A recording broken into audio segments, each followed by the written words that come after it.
Bienvenue dans cette nouvelle vidéo de notre formation concernant le dimensionnement d'un château d'eau sur le logiciel Robot Structural Analysis. Dans cette nouvelle vidéo-ci, nous allons ferrailler notre cuve, notre radier et notre coupole.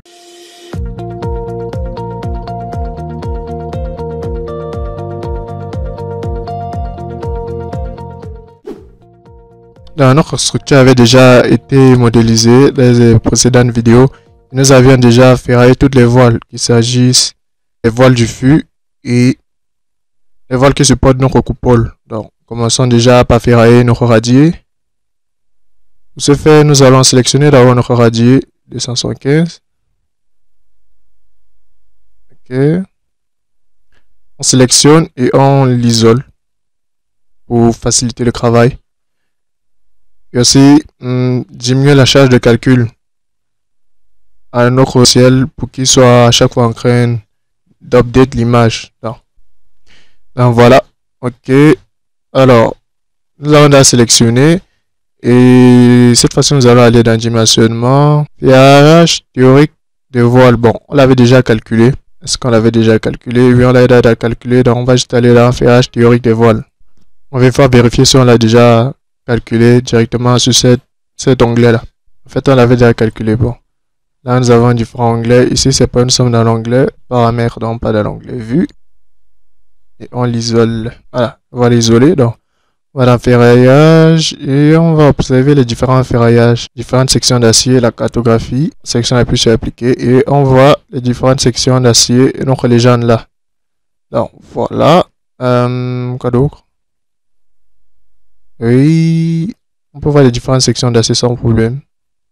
On sélectionne et on applique. Vous voyez que les différentes sections, les sections d'acier en centimètres carrés par mètre sont beaucoup plus importantes vers le centre que vers l'extérieur. Comme on l'a déjà dit, les charges viennent vers le haut, suivant là. Là, on va nombre de barres, suivant X. Appliquer. Ouais. Oui, voilà. Beaucoup plus concentré là. On a créé un nombre de barres là, 48 nombre de barres. Mais n'oubliez pas que le ferrage ici a été fait, c'est un ferraillage radial. Donc les barres seront. Il y a les barres radiales et pour les barres des méridiens. Donc les barres seront suivant les différents rayons possibles et aussi donc sur la circonférence. Mais comme je l'ai dit, il s'agit juste de calculer ici. Mais Robot ne peut pas en fait nous fournir un plan d'exécution pour les faire tel qu'on peut le faire pour les poteaux et les poutres. Donc voilà un peu. À l'ULS, on peut voir les flèches.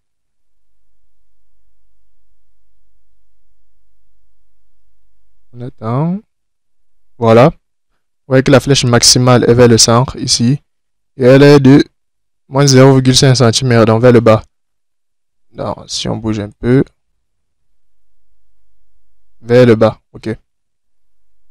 Donc, on n'a pas dépassé notre flèche admissible. Tout est OK. On désactive tout, on applique. On a déjà calculé. Donc, on a juste à aller dans le tableau de ferraillage. Juste ici. Ferrage, plaque, coque et voile. Mais voilà, résultat pour plaque et coque. On voit notre tableau. Donc, on a ici sont les résultats des moments. Donc, résultat ferraillage. Résultat ferraillage, oui, les voilà. Donc, on a donc nos différents ferraillages pour notre radier. Ici, ce sont les airs. Ici, ce sont les airs des barres qui seront utilisées pour le ferrage. Donc, on peut prendre toutes ces données ici et aller dans un autre logiciel comme Revit, comme je l'ai déjà dit, Revit Structure. Et ancrer ces différents paramètres là. Bon, ça ne fait pas partie de notre formation, mais à partir de ces données là, on peut utiliser d'autres logiciels pour générer le plan d'exécution pour notre radier. Donc, on a toutes les données, 275, voilà toutes nos données. Et il faut bien utiliser un très grand nombre de nœuds quand même. Très grand nombre de nœuds, ça nous donne quand même les résultats assez similaires tels que vous voyez. jusqu'à un certain nombre. Donc, les résultats ne sont pas trop... Il n'y a pas d'aberration en tout cas. Donc voilà pour notre radier. On va faire de même, ce sera la même chose pour les différentes dalles qu'on a pris ici. Le radier est à part. Là, on peut prendre maintenant la cuve. Donc, on va là. Géométrie. De la même manière qu'on a sélectionné le radier, on va sélectionner notre cuve. Je sais plus combien elle était. C'était la 2.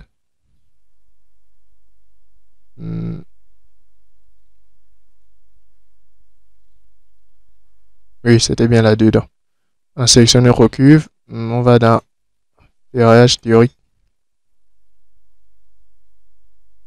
Oui, ferrage théorique. Bon, sachez que quand on parle dans ferrage théorique, que ce soit pour les voiles ou pour les dalles, c'est toujours dans la même section qu'on va. Ok, ça affiche.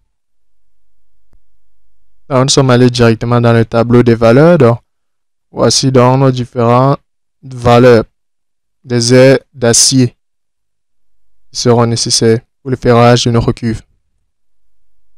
Ok. Sachez donc qu'à partir de ces airs, on peut transformer ces airs-ci en un nombre de barres de tel diamètre. C'est à partir de là qu'on pourra aller dans notre logiciel pour générer les différents plans d'exécution. Bon, ça va être un voile et un voile circulaire. On a aussi besoin d'un ferraillage aussi radial.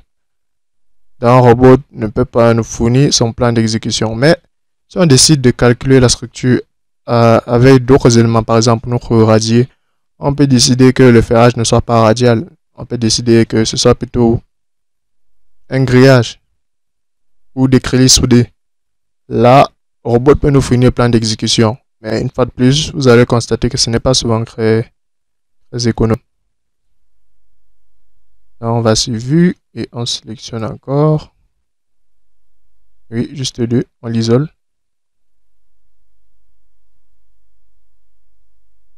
Et à l'aide de l'outil cartographie des barres, on va voir un peu comment tout cela est disposé. Donc, on applique.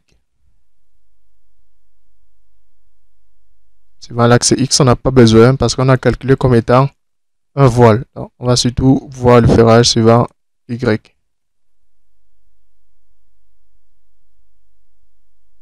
Voilà. Vous pouvez voir que dans cette zone-ci, l'aire des barres est quasiment la même. À peu près 26,84 cm². Pas maigre. Pas maigre.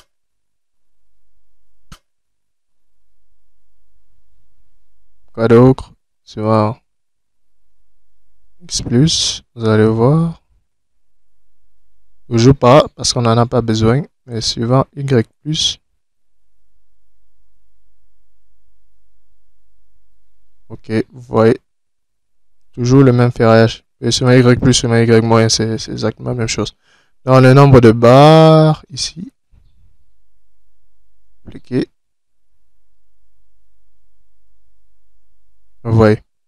Très constant. Le nombre minimal de barres, bon.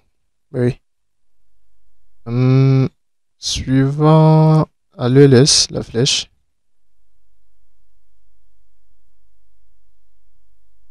Voilà.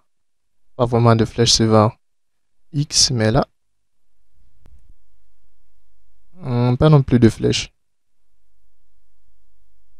Dans notre cuve a vraiment été bien calculé. Regardons la fissuration.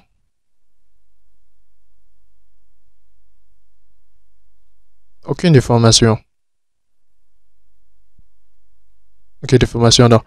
Si c'était dans un cas d'un projet plus poussé, oui, on aurait fait d'abord un calcul préalable pour s'assurer que ces résultats-ci, on les crache, mais bon, ce n'est pas pour un projet poussé. Donc, le but c'était vous montrer comment on calcule une structure circulaire sur robot et comment on modélise un château d'eau. C'est tout. Donc, pour la coupole, ça se fait exactement de la même manière. On sélectionne juste et Comme on l'a déjà calculé, on va juste regarder ces résultats. Tiens, on va dans juste ici. Propriété, là, on va passer gestionnaire d'objets et on va regarder dans les différents voiles. Ok. Les voiles. Voile 1. Voile 2.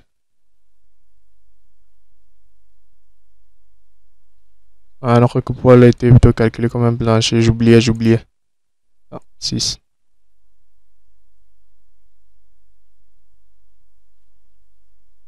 Donc voilà. On va aller dans résultats. Ok.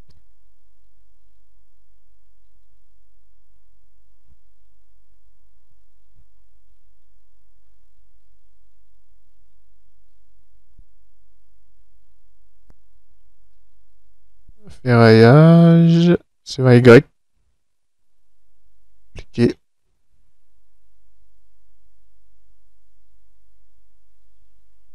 Et vous voyez un nombre de barres assez constant, donc à peu près symétrique. Là, c'est parce qu'on a choisi un mode de ferraillage radial. La flèche maximale à atteindre juste ici, autour de 4,6 cm en descendant. Pour régler ce problème-là, on peut utiliser des sortes de nervures juste là, autour de l'antenne, pour essayer d'empêcher ce dôme-là de tomber, de se déformer, tel qu'il se déforme. 4 cm, c'est quand même beaucoup. Il y a plusieurs solutions. Je dois montrer quelques solutions dans les vidéos passées. Et voilà. Différents résultats de ferraillage. Donc, quand je disais tantôt, ici, ferrage théorique. Attendez. On va d'abord dans géométrie. Alors, je disais les différents paramètres. Ici, on a choisi le paramètre de calcul de ferrage. Ici, on a choisi un paramètre de calcul radial.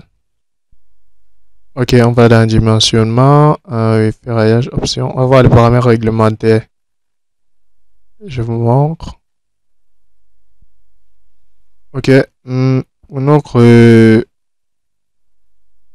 radier, on avait choisi. C'était lui? Oui. Ok.